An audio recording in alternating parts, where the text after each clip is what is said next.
पतिं सुरगुरुं वन्दे जगत्कारणम्। हेलो, नमस्ते, जय श्री राम, राधे श्याम, हर हर महादेव।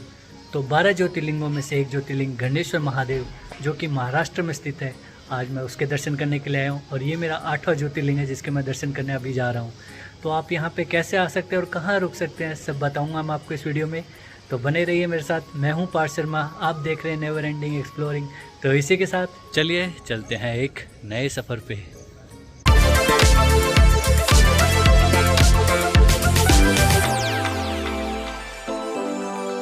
गणेश्वर ज्योतिर्लिंग कैसे पहुँचे? गणेश्वर ज्योतिर्लिंग आने के लिए आपको दो ऑप्शन है, बाय बस और बाय ट्रेन। आपको दोनों ऑप्शन में ही औरंगाबाद आना पड़ेगा। सबसे नियरेस्ट रेलवे स्टेशन यहाँ पे औरंगाबाद है। और अगर आप बाय बस भी आ रहे हैं तो आपको यहाँ पे औरंगाबाद ही आना पड़ेगा। उसके बाद वहाँ से 30 किलोमीटर दूर है वेरुल, जहाँ पे आपको आना पड़ेगा। लोकल सिटी बसों से आप वहाँ से आ सकते हैं। हर 5 मिनट 10 मिनट में आपको वहाँ से बसें मिल जाएगी औरंगाबाद से, और आप आ जाएंगे वेरुल, जहाँ पे आप मंदिर में दर्शन कर सकते हैं गणेश्वर महादेव के। मंदिर में फ़ोन और कैमरे ले जाने अलाउ नहीं है, तो आप यहाँ पर बाहर लॉकर रूम बने हुए हैं, यहीं पे अपना फ़ोन या सब रख सकते हैं, कैमरे। और आप अंदर बिना मोबाइल के ही जाना पड़ेगा। और मंदिर के प्रांगण में जब आप प्रवेश करेंगे तो आपको अपने ऊपर के जेंट्स को वस्त्र उतारने पड़ेंगे, और उसी के बाद आप अंदर गर्भगृह में प्रवेश कर सकते हैं। और अंदर फ़ोन वगैरह कुछ अलाउ नहीं है, तो आप ऐसे ही जाना पड़ेगा। मंदिर में अच्छे से दर्शन कीजिए, और मंदिर में अच्छे से गर्भगृह में जाके दर्शन हो जाते हैं, और बहुत अच्छा लगता है यहाँ पे। और ये मेरे को कहीं से जगह नहीं मिली, तो साइड में घूम के हम जहाँ से भी जगह मिल रही है वहाँ से मंदिर का फ़ोटो लेने की कोशिश कर रहे हैं, क्योंकि अंदर ले जा नहीं सकते फ़ोन को।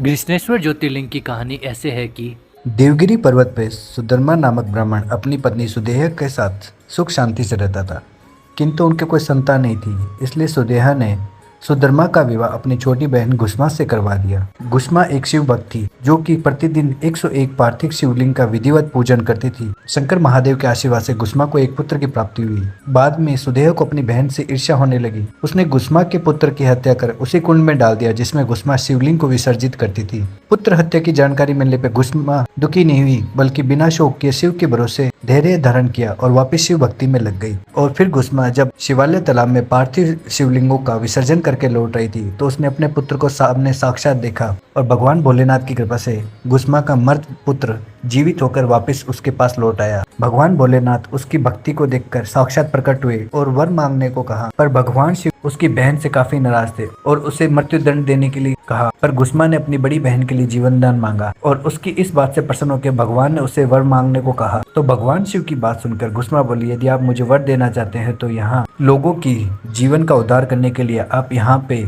हमेशा के लिए निवास कर जाइए। तो भगवान ने प्रसन्न होकर कहा कि मैं तुम्हारे ही नाम से गुस्मेश्वर कहा जाऊंगा और सदा यहाँ निवास करूंगा। तो मंदिर से जस्ट आप राइट साइड में आएंगे तो आपको अहिल्याबाई शिवालय तीर्थ कुंड मिल जाएगा। और यह है वही सरोवर है जहाँ पे गुस्मा हर दिन 101 पार्थिव शिवलिंगों का विधिवत पूजन करके इस सरोवर में विसर्जित करती थी। तो मंदिर के पास रुकने के लिए ऑप्शन है 2-3 भक्त निवास, जहाँ पे आप रुक सकते हैं। उसके अलावा यहाँ पे गेस्ट हाउस है जहाँ पे आप जा सकते हैं। भक्त निवास आपके 500 रुपये से 1000 रुपये तक है, और गेस्ट हाउस भी आपका इतना ही मिलेगा, 600 से 1000 रुपये। तो आप वहाँ पे रुक सकते हैं गेस्ट हाउस में, क्योंकि यहाँ पे ज़्यादा ऑप्शन नहीं है रुकने के, तो इसलिए यहाँ चार्जेस ज़्यादा लगते हैं। तो मंदिर के पीछे देखेंगे तो आपको यहाँ मोहनगिरी महाराज जी का मंदिर है, तो आप वहाँ पे भी आ सकते हैं। तो आप यहाँ दर्शन करते हैं।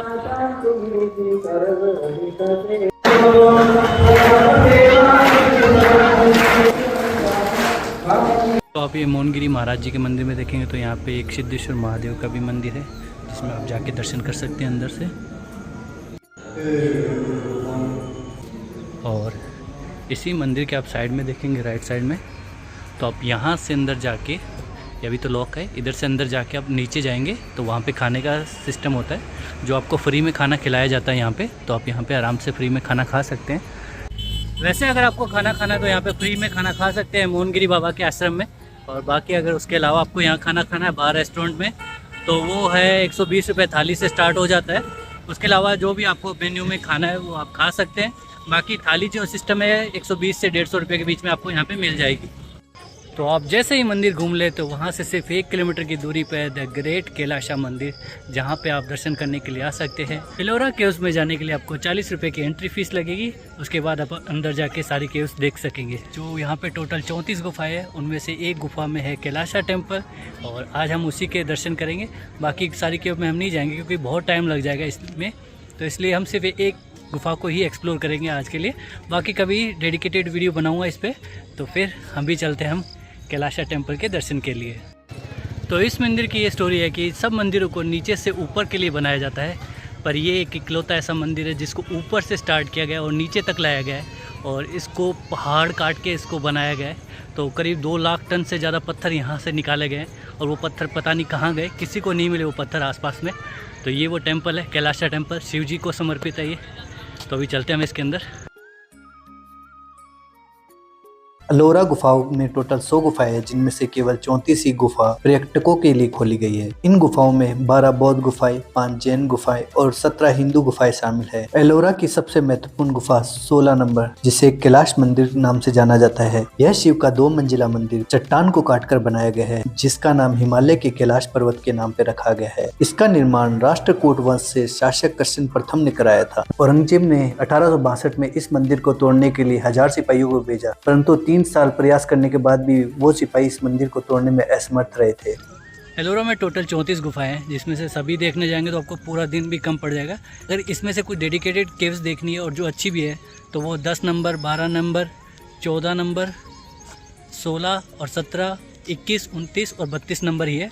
बाकी सब आप चाहे मत जाए, कुछ खास नहीं उनमें, सिंपल गुफाएं हैं। बाकी आप ये सिर्फ देख सकते हैं।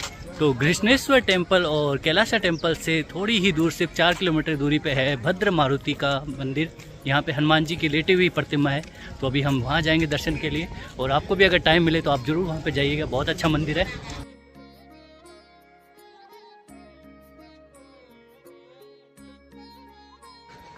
तो फिर आपको गणेश्वर महादेव के दर्शन करने हैं और ये एलोरा केव्स देखने हैं, तो आपको यहाँ पे 1 रात और 2 दिन काफ़ी होंगे अगर आप दूर से आ रहे हैं। अदरवाइज़ यहाँ पे लोकल तो आते हैं, जो सुबह आते हैं और शाम को वापस भी चले जाते हैं। तो फिर आप जल्दी से जल्दी प्लान बनाइए गणेश्वर महादेव के दर्शन के, और मैं मिलूँ आपसे किसी नए सफ़र पे। तब तक के लिए हर हर महादेव।